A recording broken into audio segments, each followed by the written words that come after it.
아시아 주요국 시황 전해드리겠습니다. 오늘 아시아 증시대에서는 일본 증시의 파란불이 눈에 띄고 있습니다. 어제까지 약세였던 엔화가 다시 강세를 보이는 점도 부담이고요. 또 일본이 미국의 환율 관찰 대상국으로 분류되면서 지수는 다시 하방 압력을 받는 모습입니다. 이 시각 현재 0.7% 하락불 켜내고 있습니다.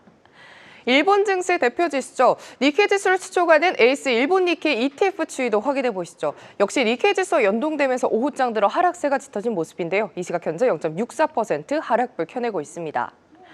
인도는 트럼프 대통령이 관세 인하에 대한 논의를 제안하자 상호 관세 우려가 완화되면서 상승세를 보여줬습니다. 안도간 속 인도 센섹스 지수 오전장과 다르게 이 시각 현재는 0.5% 하락불 켜내고 있습니다.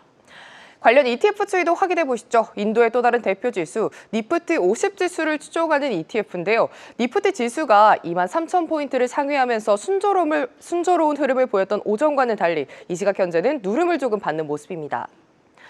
이와 다르게 최근 중화권 증시는 불이 붙은 모습입니다. 18거래일 연속 거래 대금이 1조 위안을 돌파했고요. 여전히 AI 테마는 강세, 오늘은 BRD와 CATL 역시 상승률 상단에 위치하면서 지수를 끌어주고 있습니다. 이 시각 현재 강보합권 내 움직임 보여주고 있습니다. 국내에 상장된 중국 증시 관련 ETF도 확인해 보시죠. 코덱스 차이나 A50 ETF는 상해와 선정거래소에 상장된 시총 상위 50개 종목으로 구성된 지수입니다.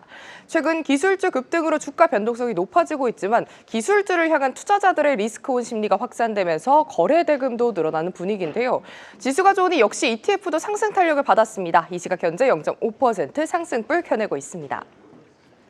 하지만 항생지수가 본토지수보다 더 시세를 내주는 모습입니다. 대표 종목들인 텐센트나 알리바바, 은행주들의 강세 힘입어 지수는 어제와 다른 모습을 보여주고 있는데요. 오늘장 내내 22,300포인트를 상회하는 흐름이었고요. 이 시각 현재도 2.5% 탄력을 유지해주고 있습니다.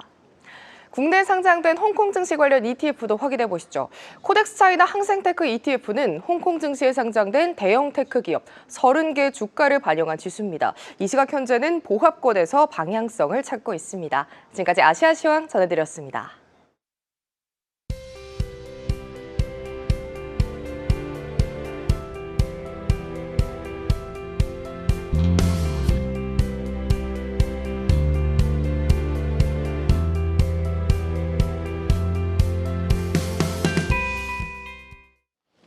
네, 오늘은 중국 쪽 소식 들어보죠. 하나증권 김성은 연구원 전화로 연결돼 있습니다. 연구원님 안녕하십니까?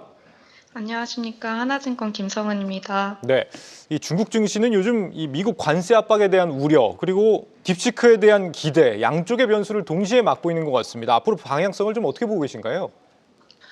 단기적으로 2월 중국과 홍콩 증시 강세는 풍부한 유동성 환경 하에서 딥시크발 기술주 랠리가 진행되며 관세 우려를 압도하고 있습니다. 이는 미국이 독점한 AI 분야를 중국이 일부 균열낸 것으로 미중 기술주 밸류에이션 격차 축소에 대한 환기가 이뤄질 것입니다. 중국 기술주는 최근 3년간 디레이팅이 진행되고 중국 빅테크 마진율 훼손과 규제 후폭풍이 끝난 가운데 2025년 3월 전인대에서 AI 플러스 정책 발표와 하반기 15차 5개년 계획 설정 등을 앞두고 있어 기대감이 유효할 것으로 기대가 됩니다. 다만 통상 2월 랠리 이후 양해가 있는 3월은 쉬어가는 패턴입니다. 이에 더해 트럼프 공세가 시작 단계라는 점에서 양측의 일부 대치 우려가 3월부터 부각될 수 있다고 판단이 됩니다. 3월 5일 전인대에서 중국 정부의 강력한 재정 정책과 소비 부양책이 구체화될 수 있으나 시장은 기술주 랠리 이후 소비주 친환경, 기타 성장주 사이클 회복을 관망할 수 있습니다. 네. 항생테크 지수가 올해 지금 전 세계 수익률 1위를 기록 중입니다. 단순히 이 딥시크 덕분이다 이렇게만 또 볼 수도 없을 것 같아요. 어떻게 보고 계세요? 오전장 기준으로 항생테크는 연초 이후 누적 20% 이상의 수익률을 기록하고 있고, 앞서 말씀드린 딥시크 이슈로 인한 로컬 투자자 투자 심리 회복과 기술주 순환매를 반영을 하고 있습니다. 항생테크는 빅테크, 전기차, IT 하드웨어 비중이 높아서 현재 저금리와 유동성, 기술주 랠리 반영이 극대화되는 경향이 있습니다.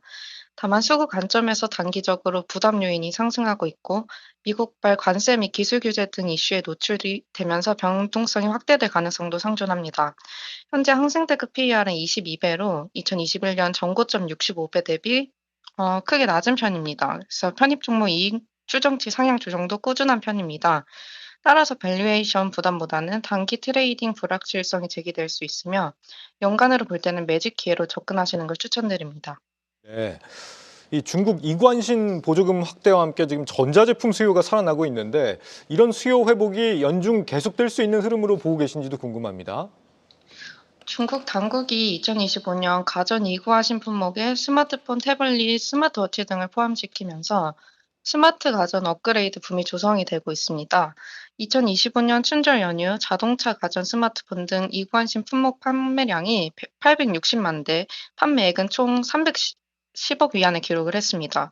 품목별로는 스마트폰 판매액이 전년 동기 대비 182% 급증했고 전체 판매액에서 70%를 차지를 했습니다. 이구하신 품목들은 비교적 구매 빈도가 낮은 품목으로 지연된 소비를 촉진시키면서 이구환신 연장 정책 관망 부진에서 탈피를 하고 있습니다. 중국 발개이 측은 2025년 초장기 특별국채 발행을 통한 이구환신 정책 집행 규모가 대폭 확대될 것으로 예고를 했습니다. 2024년에는 가전과 전기차 이구환신 정책 예산이 1,500억 위안 정도 배정이 되었고 실제 효과는 9월에서 12월에 반영이 되었습니다. 2025년 이구환신 예산은 3월 5일 전인대에서 확인이 가능한데 산무부는 연장 효과를 위해 전인대 이전 사전에 800억 위안을 이미 배정을 했습니다. 이를 통해 2025년 예산은 2024년에 3배가 넘는 최대 5천억 위안이 배정될 것으로 추정을 하고 있습니다. 2025년 이구환신의 진정 효과는 소매 판매는 최대 2% 확대가 예상이 되고 GDP는 0.8%포인트 상승에 기여할 것으로 추정이 됩니다. 예. 연구원님 오늘 말씀 여기까지 듣겠습니다. 말씀 잘 들었습니다. 감사합니다. 네, 하나증권 김성훈 연구원이었습니다. 아시아 주요 뉴스입니다. 싱가포르 정부가 주식시장 활성화를 위해 세금 인센티브를 포함한 증시 부양책을 제시했습니다. 해당 정책에는 더 많은 상장을 유도하는 세금 조치와 펀드의 출시 및 성장이 포함되어 있습니다. 이번 정책은 올해 하반기에 발표될 계획입니다. 미국의 관세 조치 시행이 임박한 가운데 미국과 인도 간 양자 무역 규모를 2배 이상 늘리기로 합의했습니다. 또 트럼프 대통령은 인도가 부과하는 것과 같은 관세율을 부과할 거라며 상호 관세에 예외되는 발언을 시사했습니다. 미국 사모펀드 KKR이 일본의 닛산 자동차에 대한 투자를 고려 중입니다. 어제 경쟁사 혼다와의 합병 논의가 무산된 가운데 KKR은 닛산의 지분과 부채 투자를 평가하는 초기 단계에 있는 걸로 알려졌습니다. 이시바 일본 총리가 이르면 5월 초 중국 방문을 검토하는 걸로 알려졌습니다. 중국과 일본의 만남이 다음 달 22일쯤 개최될 걸로 전망되는 가운데 이번 방문을 계기로 관계 개선에 더 속도를 낼 걸로 보입니다. 지금까지 아시아 주요 뉴스였습니다. 계속해서 다양한 경제 이슈를 알고 싶다면 구독과 좋아요, 알림 설정 부탁드립니다. AI 캐스터 권미정이었습니다.